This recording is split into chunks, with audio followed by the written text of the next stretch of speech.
A great Nationalian morning, everyone. Today we're discussing the media.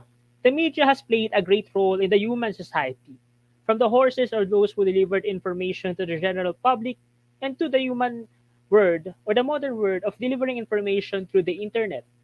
Information and communication has been rapidly changing for the past 20 years, with a key development with the emergence of the new social media, such as Facebook, Twitter, Instagram, and other new types of broadcasts. The pace of change is accelerating. For example, the mobile technology has changed and has impacted role in the shaping of the social media. Across the globe, mobile devices have been used for the total minutes spent online. And it means that everyone has been connected anytime, anywhere around the globe with their devices under everyone's hand.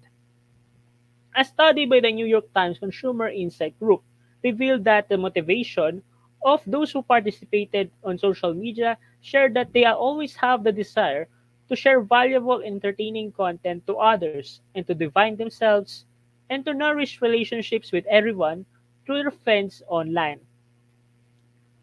As such, the war in Ukraine has brought us a lot of news and information, from painting it as the Putin's war, a genocide, a restoration of the glory days of the Soviet Union, and so forth.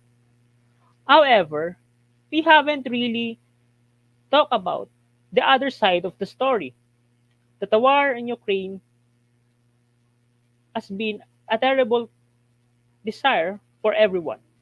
And as such, as students, how we can be a responsible and competent producers of media and information. And it's our role and duty to be a good practitioners of such, so that we can heal the ignorance of the society. Join us as we, the students of Nazareth School of National University, is presenting to you Humanista, the role of media in the 21st century.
So for our first question, what do you think really happened in the Ukraine-Russian war?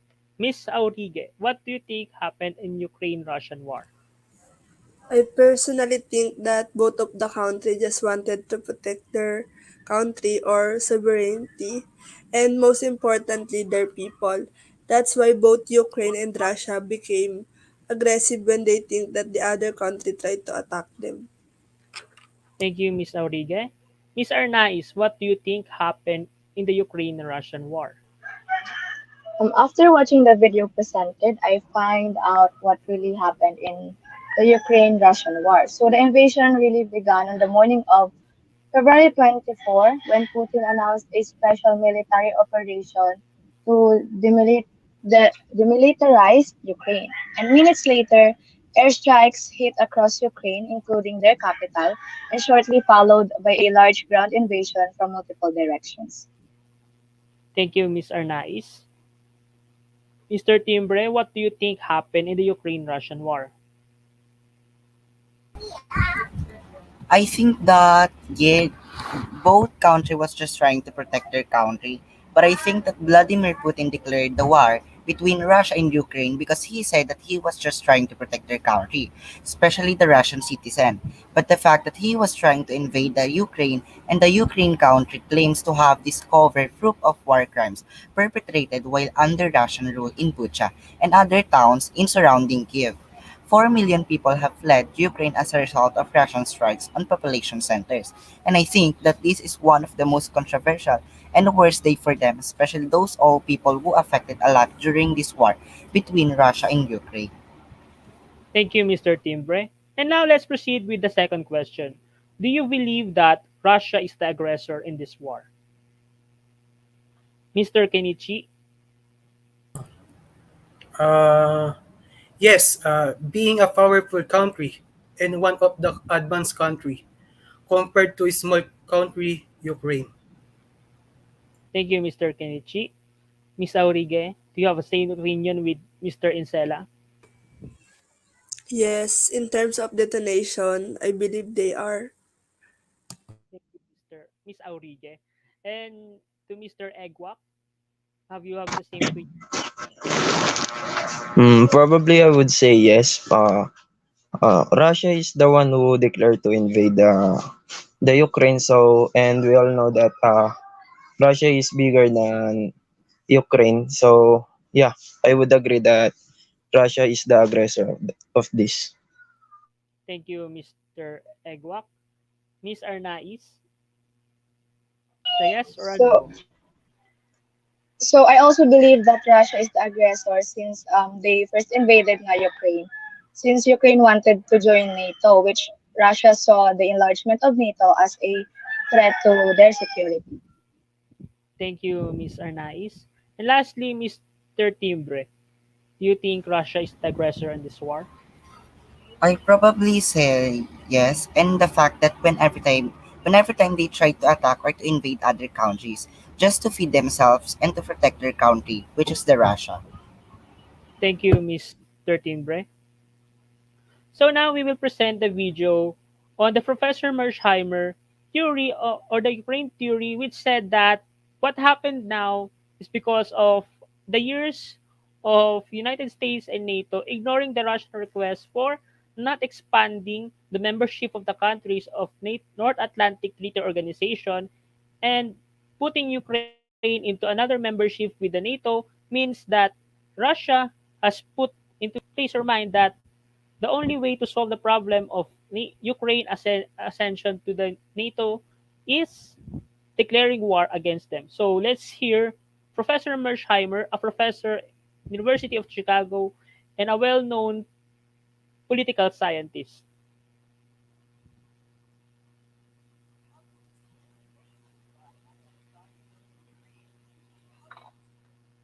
Debate that people are having regarding your theory that the West has been cornering Russia, which led to the latter's invasion or war against Ukraine.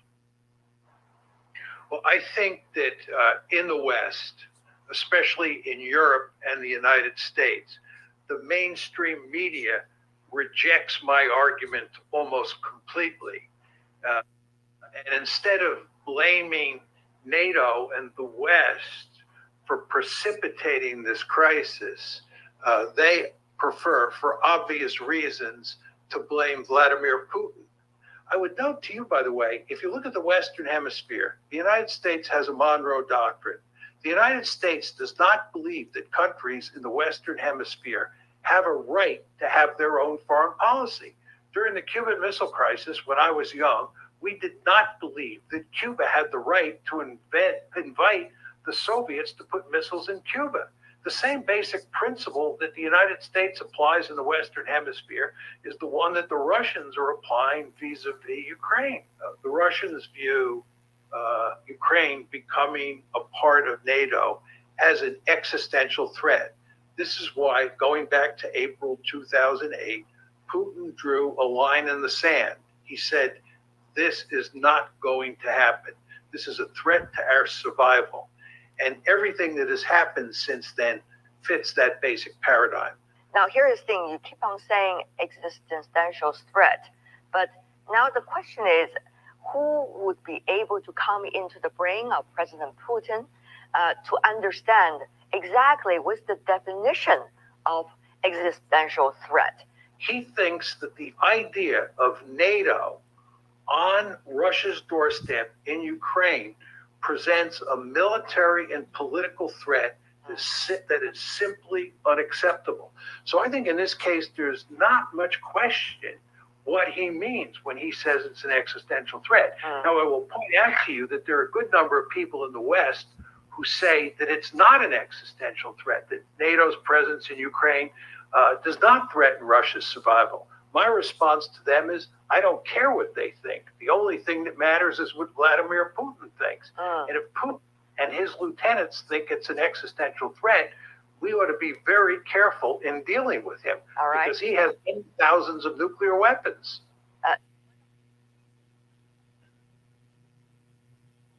So, from what we have heard earlier in the second video, the Professor Mersheimer in the current theory states that the aggression that Russia has been showing is because of what is doing in the United States and NATO of continuously expanding the NATO membership. And for Professor Mersheimer of the University of Chicago, the only way that this war can be prevented is through dialogue and issuing that both countries from both United States and Russia will commit to peaceful resolution to this conflict. So,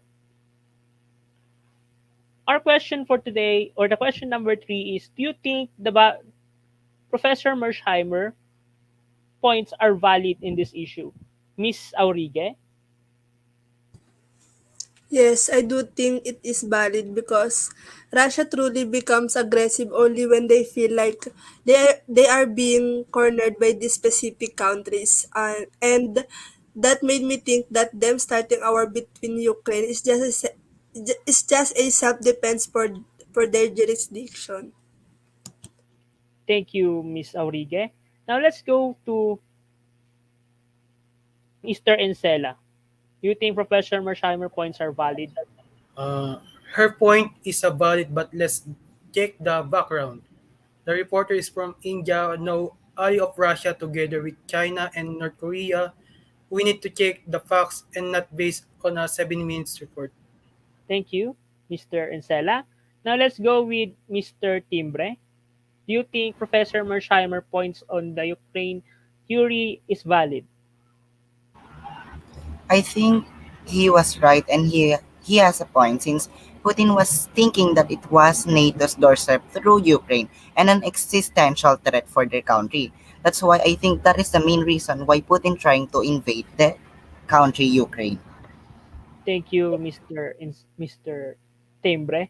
So let's go to another question. If Ukraine has the right to join the NATO, the North Atlantic Treaty Organization, does the United States should still follow the Monroe Doctrine?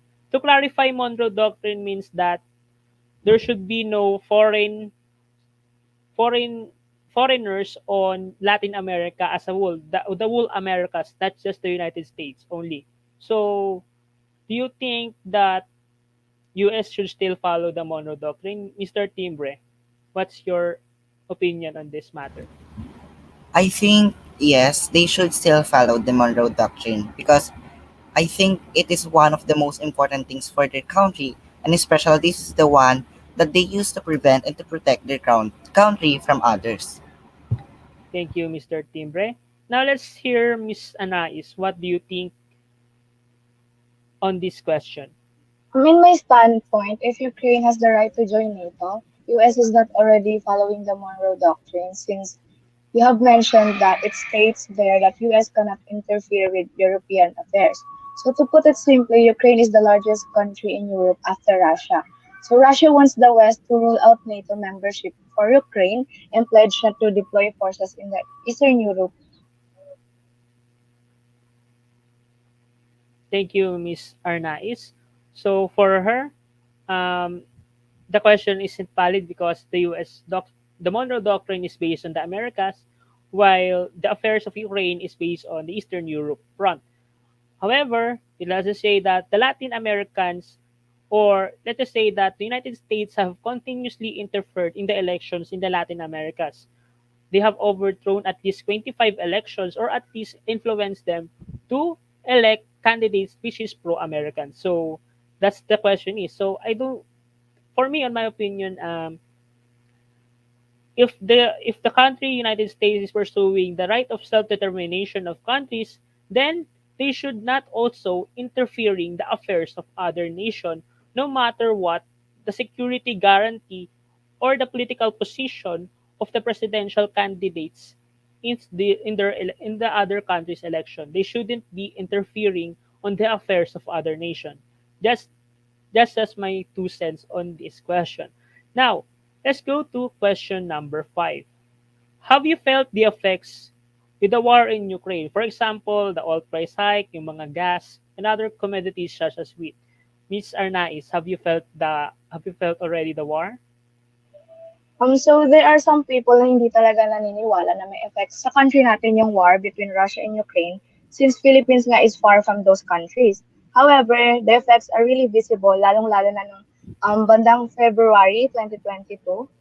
For an instance, in our household, we really experienced the effects since yung gas for cooking is nagtaas talaga yung price niya. Like before, nasa 700 plus lang siya, pero the war happened, umabot siya ng mga 1K plus. So, yun yung effect sa amin. Yes, it's true, Ms. Arnaiz. Sa amin din, the price of the commodities have grown up. Yung recent gas namin is nasa 1,100. So, we are really feeling the effects of the war. Mr. Encela, have you felt the effects in the war in Ukraine? The rapid chance oil prices affected everyone. Thank you, Mr. Encela. And lastly, Ms. Aurigia, have you felt the war in Ukraine? Yes, kasi yung, ano, our business, have been really affected with oil price hike kasi yung business namin, yung nagtitinda kami ng mga goods sa online and ano, ah, dini-deliver namin sila lang for free kasi ayun nga hindi pa super taas yung gas dati. Tas nung ayun, ano nga yung nung nag-occur yung oil price hike, 'di na namin kaya karguhin yung gas kaya ayun, wala kaming choice kundi singilin yung, customer sa delivery charge. Thank you, Ms. Auriga. So, all of my groupmates have already felt the war in Ukraine. So, let's go lastly to the last video. It's a video from India of the WION, which state that what is happening right now is a great example of an information war. So, let's proceed with this video. Let me just wait for the Gravitas Plus. Wait lang. Just wait.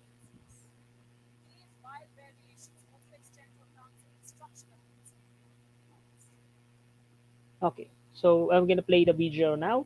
And this will be the last video for today.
as the video have been shown, they said that Gravitas saying that the Western media has been pursuing a narrative that although it's really against Russian, it really shown that media and information is continuously shaping our perceptions and the narrative of the global conflict. So, Miss Aurige, do you believe on the points given by the Gravitas Plus?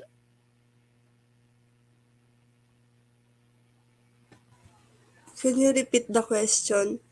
Miss Aurige, do you believe the points given by the Gravitas Plus on the conflict today, on the information war that is happening right now? Um, yes. Thank you, Miss Aurige. So, in order to give us the context of this issue, it is said that Western media, even though they should be neutral because they are the largest shareholders of users, like there's billions of users on these networks, they have been collaborating with their government in abating some type of criminal activities in order to save their countries. I think it's good. However, as the largest media companies, there should be some sort of accountability. Just like what happened last time where Facebook has been criminalized for sharing millions of users' data to election campaigns, like what happened in the Philippines in the 2016 and what happened in the United States 2016 elections, which Trump won. So, to almost end this question, we will go to the last three questions that we have today. Do you believe that the media shapes our perception on this issue, Miss Arnaiz? I strongly believe that the media really shapes our our perception of this issue, since we're far nga from the exact place where the war is happening, and our only source of information is from the media. So, what's been happening in Ukraine since February 24 is seen in a different light, different perspectives, and interpreted in different ways, using different terms depending on where people live. So, for example, Ukrainian and Western media call the invasion a war, whereas the Russian media use the term special military operation. Thank you, Miss Arnaiz. Last question to you, Miss Arnaiz. Can media be unbiased when delivering such information? If so, can you explain? For me, yes, media can be unbiased naman talaga when delivering some information. But may mga times talaga na may pinapanigan sila. So, nagiging bias sila in terms of being one-sided, like stating one-sided information rather than presenting the facts of both sides, which is parang magiging kawawa yung side na pinipresent nila to be the aggressors. So I hope that all of the media will be responsible enough to deliver some facts without being biased. Thank you, Miss Arnaiz. And we will ask the seventh question. Mr. Encela, do you agree with Miss Arnaiz's answer? Yes, this normal to whom the media is supporting. Bias as in, but on this war, whatever they report, for sure there is no winner. Thank you, Mr. Kenichi. So there's no really winners on this war. So for the last question that we will all answer, how can we be responsible and competent producer of information? Miss Arnaiz? For me, to be a responsible and competent producer of information is we really need to be magaling sa fact checking, like before we spread information that we have gathered from different media, social medias. We should first check the sources if it is reliable, and if hindi fake news and walang bahid ng bias. So speaking of bias naman, if ever na makaka-encounter tayo ng mga ganitong media outlets or information sa different social media platforms, dapat hindi kaagad tayo maniniwala, and then we try to search for other sources pa. Thank you, Miss Arnaiz. Mr. Timbre, how we can be responsible and competent producer of information? I think I agree with Arna since ayun nga, ang sabi niya, you need to check muna kung if yung sources ba natin is reliable nga bago natin siya ipamahagi or ipakita sa ibang tao. So that's why you need to check muna those information before you pass it to others. Thank you, Mr. Timbre. Miss Aurige, how we be responsible and competent producer of information? I think the main ingredient of being competent producer of information is be well informed and deliver it straight to the point. Thank you, Miss Aurige. So, for now, we have decided, or our classmates have shown that in the role of media in the 21st century, where the narratives have been constantly being shaped by our perception and the mind, or how the media or the large media companies have been sharing the information, it is our duty to be analyzing these questions or news articles for the benefit of ourselves, of our community, and the greater society. Thank you for listening. This is Humanista, the role of media in the 21st century. Maraming salamat po.